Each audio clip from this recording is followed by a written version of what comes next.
di dalal les opérateurs économiques de Kaolack et du Sénégal de manière générale. di rafetlu aussi le président Babacar Bob de la chambre de commerce de Fatick.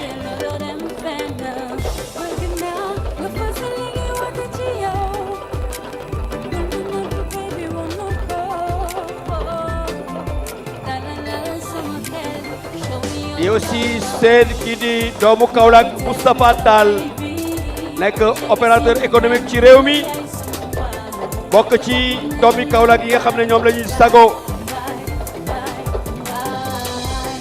Avec l'arrivée du président Serigne Mboup de la chambre de commerce, d'industrie et d'agriculture de Kaolack et d'une forte délégation d'opérateurs économiques. Saluer aussi la présence des élus de la chambre de commerce et de la chambre des métiers.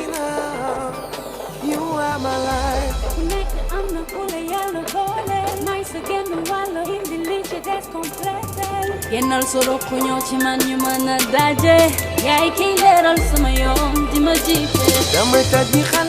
waaw gars yi ñu tàcc bu baax la délégation du président de la chambre de commerce de Kaolack monsieur Serigne Mboup accompagné de cette très forte délégation. Voilà le président Serigne Mboup, président national des chambres de commerce du Sénégal, accompagné d'une très forte délégation. Et parmi donc cela, un artiste très connu, Doudjaï Beng, qui est encore là, mon ami et frère Doudjaï Beng. Merci Doudou.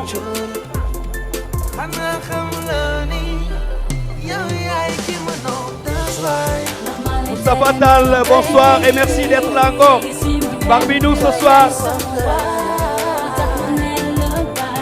Voilà donc le président Serigne Mboup mu ngi noonu.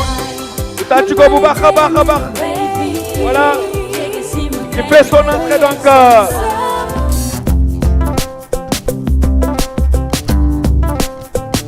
Suma sañoon femme d'affaires lay doon toog ci banque compter xaalis xencu xaalis suma sañoon femme d'affaires lay doon toog ci banque compter xaalis xencu xaalis alal wàdduna moom dafay jeex moom dafay jeex femme d'affaires lay doon ku màgge ma may la alalu wàdduna dafay jeex femme d'affaires lay doon ku màgge ma may la alalu wàdduna dafay jeex.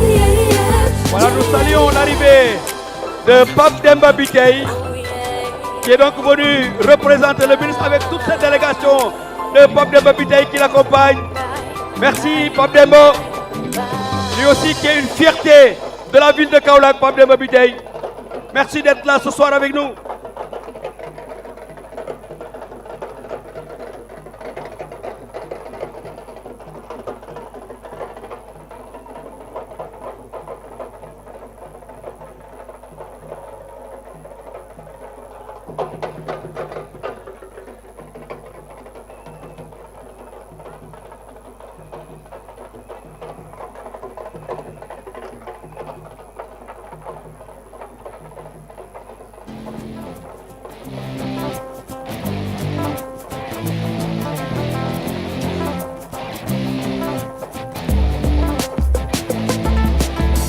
Femme du feu bras du feu lay duggee ngir mën a bàyyi sama waar su ma mënee jàppale bépp jigéen ngir coono wàcc leen femme du feu bras du feu lay duggee ngir mën a bàyyi.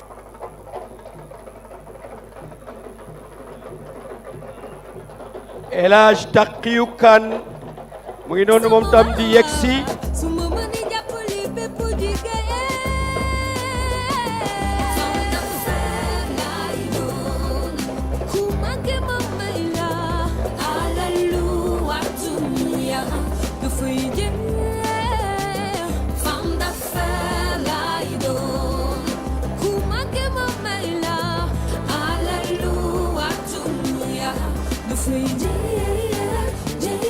Et saluer la présence de M.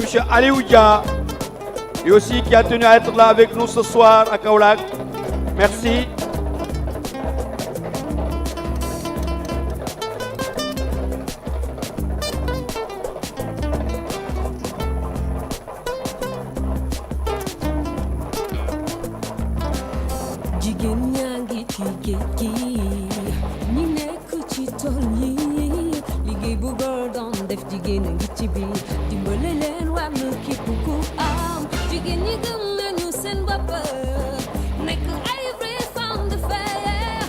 di nuyu di delloo njukkal monsieur Fallouba qui est donc vice-président de la chambre de commerce de Kaolack et aussi qui nous accompagne. Il a été le témoin de tous les temps, Fallouba. Il est encore là avec nous ce soir. Nous lui souhaitons une très longue vie pour cet accompagnement. Fallou, merci.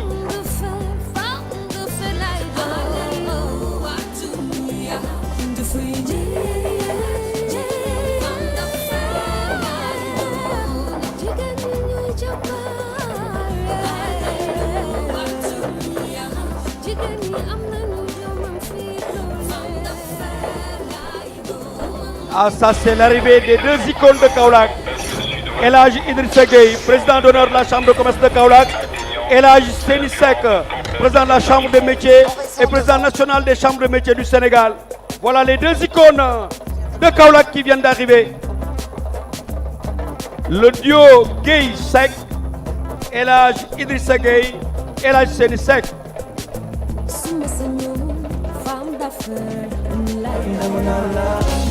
sama xol ma sori dem nga daani doole bàyyi ma gwetaay yaa ma daan motali ba nga demee laa gëj a yëg neexaay yow yaa taxoon ma bàyyi xarit yi ma am yëpp te benn xarit laa dese woon te yow la dem nga bu doon ñeent fukki at dinaa ko toog di la xaar yaa ma fekk si la ndam taalal may ku màgge ma may la Hallelujah, dunia de fuyje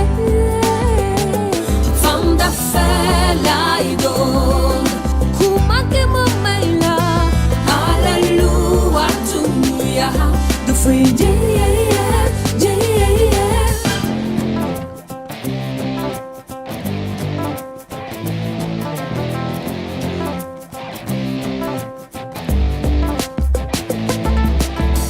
fam du fër bra du fër lay duggee ngir mën a bàyyi sama waar su ma mënee jàppale bépp jigéen ngir coono wàccale fam du fër bra du fër lay duggee ngir mën a bàyyi sama waar su ma mënee jàppale bépp jigéen fam du fër lay doon ku màgge ma may la Hallelujah, dunia dafay jeex femme d'affaires laay doon ku màgge ma may la Hallelujah, dunia dafay jeex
baa ngi ni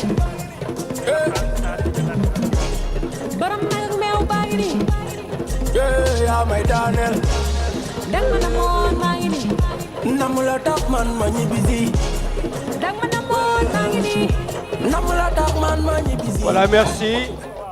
Nous saluons la présence du directeur de l'artisanat, M. Mokhtar Diakhaté, venu représenter le ministre de la formation professionnelle, de l'apprentissage et de l'artisanat.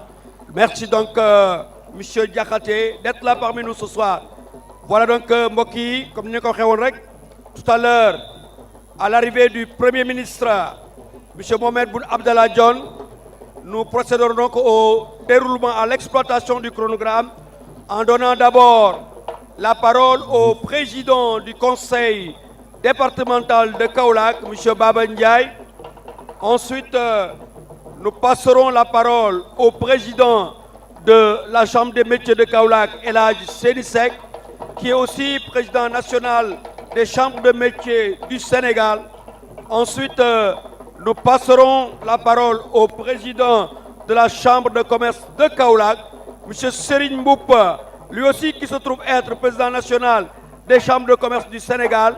C'est comme si Kaolack était en tout cas la direction nationale des chambres consulaires du Sénégal. Et après lui, donc, nous passerons la parole au président de FEWACHI, avant donc de passer la parole à notre invité d'honneur, l'invité d'honneur de cette 3e édition de l'Africa, qui se trouve donc être l'Indonésie. Et donc, le pays invité d'honneur prendra donc la parole avant l'allocution d'ouverture du Premier ministre Mohamed Ben Abdallah Dionne. C'est M. Maguette Mbow, qui est maintenant le président de combat. Maguette Mbow, de l'Union nationale. C'est le mais c'est le président Maguette Mbow, président de l'Union nationale des chambres de métiers. Muy rak doomu nday président dem ko rectifier quoi. Doomu nday qui Voilà donc merci. Merci donc, il faut signaler que maintenant, c'est le président Maguette Mbow qui est le président de l'Union nationale des chambres de métiers du Sénégal, di doomu ndey di xaritu El Hadj Seni Seck moom moo fi teew moom tamit mu monsieur Maguette Mbow ñu ngi koy rendre les honneurs mu nekk le président national des chambres de métiers du Sénégal. Merci di doomu ndeyu El Hadj Seni Seck. Merci beaucoup.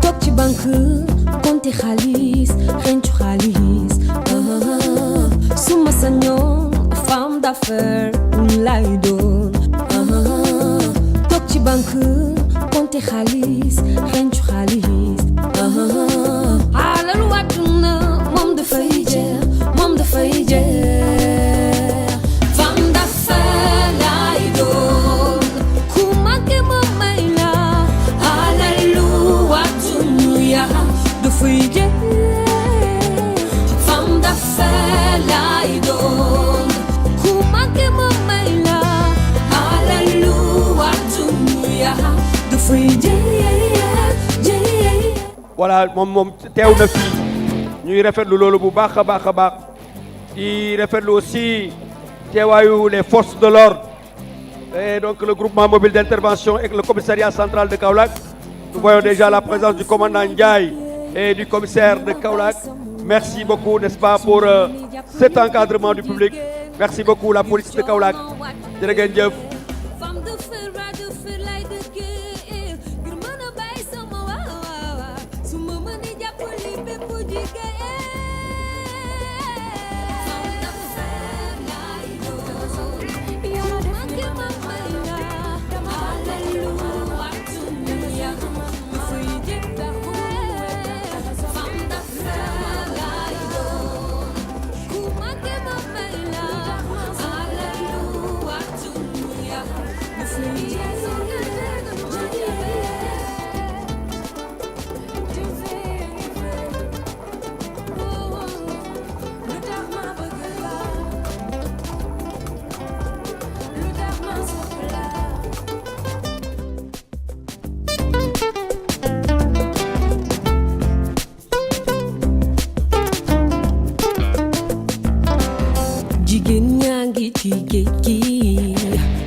jigéen a ngi ci biir dimbale leen war na képp ku am jigéen ñi gëm nañu seen bopp nekk ay vrai femme de fer xeebuñu benn liggéey ñi ñu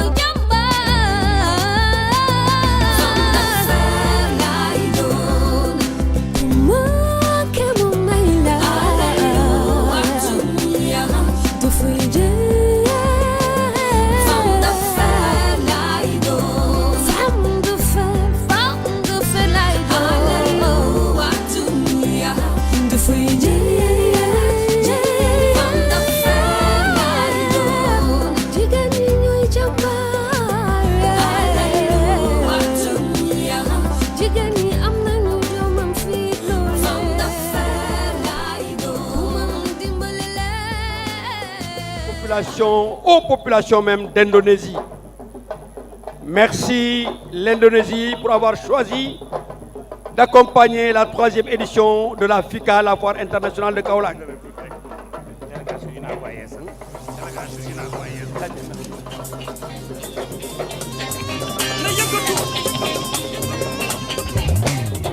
Vous savez que Kaolack, c'est la capitale des vélos Jakarta, et qui parle de Jakarta pense à l'Indonésie. Donc en tout cas, c'est bien ordonné véritablement de retrouver, n'est-ce pas, l'Indonésie comme pays invité d'honneur de cette 3e édition de la Foire internationale de Kaolack.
Voilà, merci.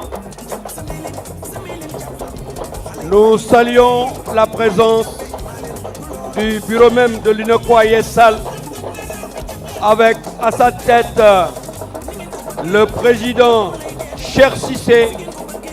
Merci d'être là, président, accompagné de l'enfant de Kaolack, qui se trouve être le vice-président de cette structure, M. Moustapha Tal.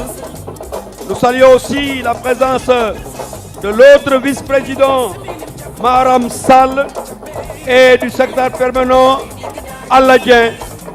Alladien qui, l'année dernière, avait tenu à accompagner les handballeurs de la génération 70 et 80. Merci Alladien d'être là encore ce soir parmi nous.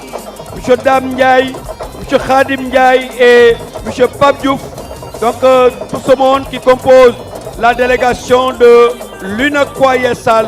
Merci d'être là ce soir.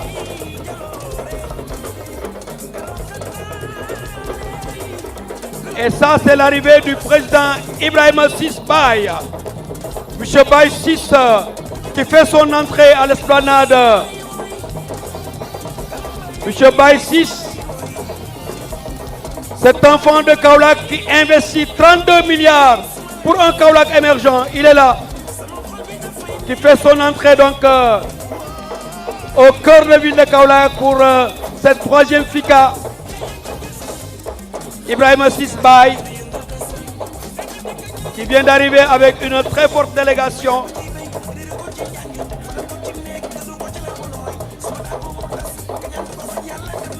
Merci à l'ensemble des radios, télévisions et quotidiens du Sénégal.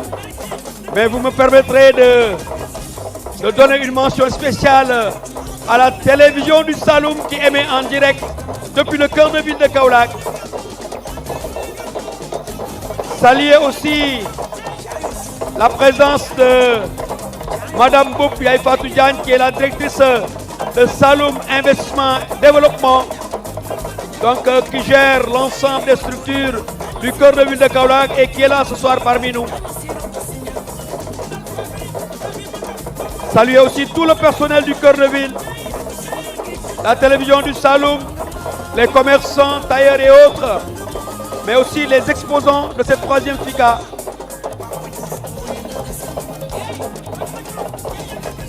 Voilà Baye 6 qui fait son entrée.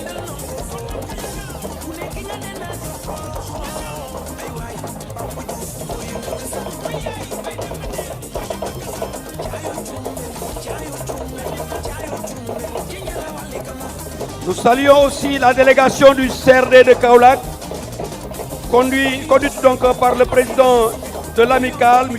Alioune Seck. Merci Alioune.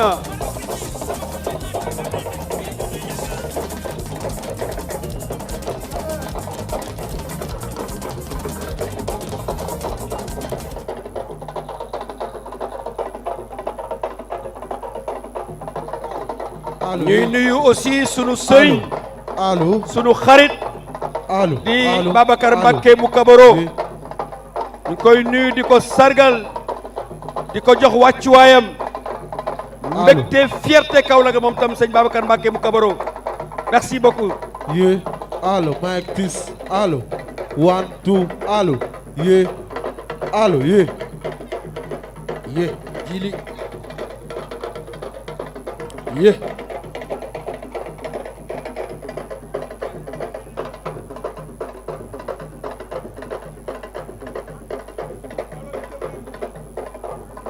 Yeah.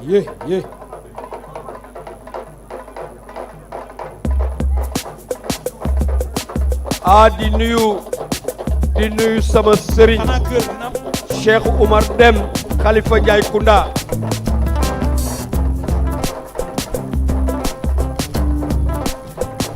Suma sañoon femme d'affaires lay doon toog ci banque compte xaalis xencu xaalis suma sañoon femme d'affaires lay doon toog ci banque compte xaalis xencu xaalis alal wàdduna moom dafay jeex femme d'affaires lay doon ku màgge ma may la alalu wàdduna ya dafay jeex femme d'affaires lay doon ku màgge ma may la alalu. loolu nag dañ ciy delloo njukkal d'abord les chambres consulaires mu chambre de métier ak chambre de commerce bu Kaolack bi nga xam ne seen xalaat moo jur lii tey waaye delloo ci njukkal le président El Hadj Seyni Seck ak le président Serigne Mboup parce que tey fii cœur de Kaolack sagu Kaolack la cœur de Kaolack sagu Kaolack la cœur de Kaolack dafa décomplexé waa Kaolack du ci manège du ci marché du ci foire on n'a rien à envier aux autres aujourd'hui grâce à l'initiative du président Serigne Mboup donc là loolu aussi dañ ko ci delloo njukkal di ko ci gërëm di ko ci sant parce que tey il y a de cela 2 ans quand on démarrait cette première édition ku ñu ne woon 2 ans après à l'occasion de cette 3e édition dinañ am foire bu toll nii kenn du ko gëm mais je crois que on a à la chambre de commerce comme à la chambre de métier véritablement un personnel dévoué vraiment plein d'expérience qui nous permet en tout cas de développer les initiatives de cette manière.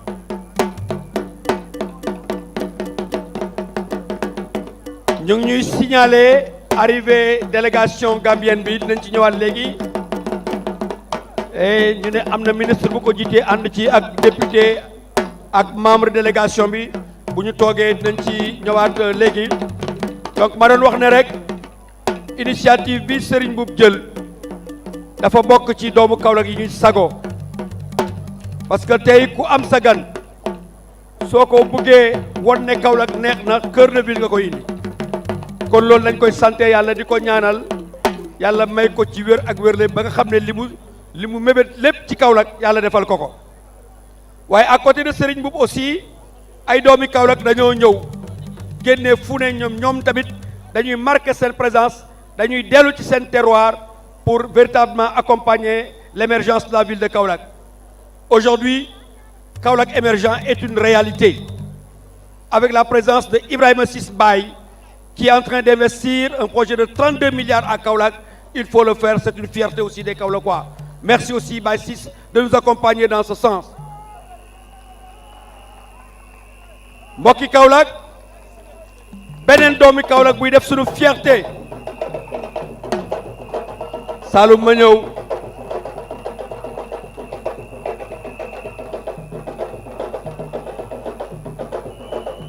merci Saloum beneen doomi Kaolack buy def suñu fierté di accompagner jeunesse bi di accompagner les couches démunies Pape Demba Bitèye l'enfant de Kaolack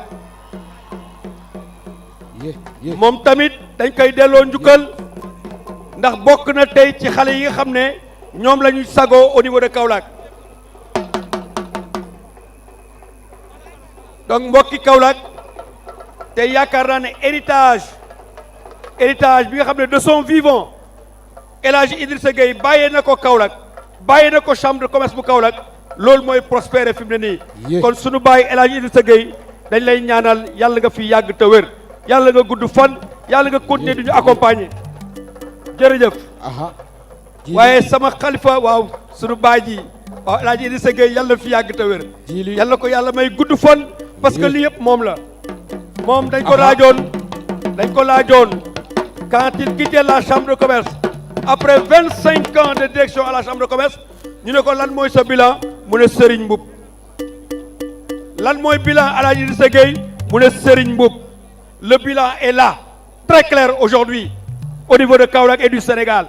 Merci El Hadji Idrissa Gueye pour tout ce que vous avez accompli pour Kaolack, mais pour l'héritage que vous en avez laissé, pour ce bilan que vous avez laissé à Kaolack et continuer à fructifier encore la ville de Kaolack. Merci beaucoup. Mbokki Kaolack, sama sëriñ tey fierté la waxtu wi ñu célébré téere Sokone bu Alaaji Amad Dem waa Njaay Kunda ñëw toog xalifa bi Cheikh Oumar ak frère yëpp ñëw ñu ngi ñaanal sunu xalifa ba maam Thierno Dem yal na yeewoo Firdawsi ñu ngi koy ñaanal loolu wax dëgg yàlla mu nekk un partenaire de la télévision du Saloum parce que depuis 2 années c'est la télévision du Saloum qui pour la première fois a accompagné la ziara de Njaay Kunda et loolu tamit fierté la merci en tout cas aux techniciens et à la direction de la télévision du Saloum.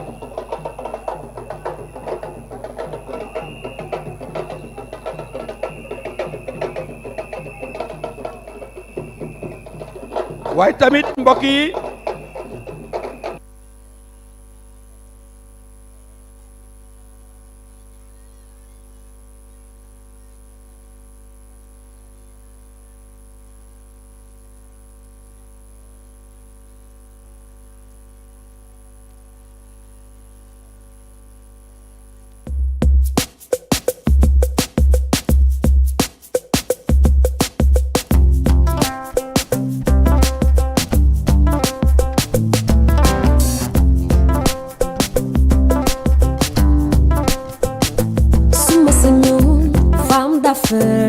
lay doon toog ci banque compter xaalis xencu xaalis suma sañoon femme d'affaires lay doon toog ci banque compter xaalis xencu xaalis alal wàdduna moom dafay jeex moom dafay jeex femme d'affaires lay doon